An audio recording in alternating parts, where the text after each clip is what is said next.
ભેસાણ શહેરમાં ગ્રામ પંચાયત ખાતે ગાંધી જયંતિ નિમિત્તે ગ્રામસભાનું આયોજન કરવામાં આવ્યું હતું। આ ગ્રામસભામાં ખાણ ખનીજ ગટરના પ્રશ્નો, 100 ચોરસ વાર જમીનના પ્રશ્નો, પાણીના પ્રશ્નો જેવા વિવિધ પ્રશ્નોની ચર્ચા કરવામાં આવી હતી। તેમજ આ કાર્યક્રમમાં વિધાનસભાના પૂર્વ ધારાસભ્ય, ભાજપ કાર્યકર, ગ્રામ પંચાયતના વહીવટદાર, તલાટી મંત્રી, નાયબ મામલતદાર વગેરે કાર્યકર્તાઓ ઉપસ્થિત રહ્યા હતા। આજ રોજ સરકારી ગ્રામસભાના તબક્કા અનુસાર ભેસાણ ગ્રામ પંચાયત ખાતે ગ્રામસભાનું આયોજન કરવામાં આવેલ હતું।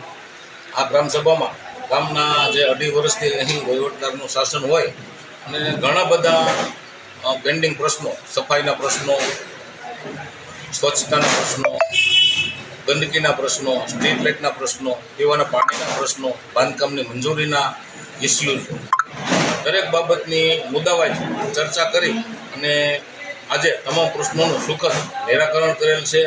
તમામ પ્રશ્નો વહેલી તકે સોલ્વ થાય એ બાબતની વહીવટદાર અને તલાટી મંત્રીશ્રીને સૂચના આપેલ છે। લાયઝન ઓફિસર અને નિરીક્ષક જે ગ્રામસભામાં આજે આવેલ હતા સરકારશ્રી તરફથી, એમને પણ સ્ટ્રિક્ટલી સૂચના આપી અને મારા ગામના જે પડતર પ્રશ્નો છે એ પ્રશ્નો તાત્કાલિક અસરથી નિકાલ થાય એવું આજે ગ્રામસભામાં સર્વાનુમતે ઠરાવવામાં આવેલ છે। વંદે માતરમ।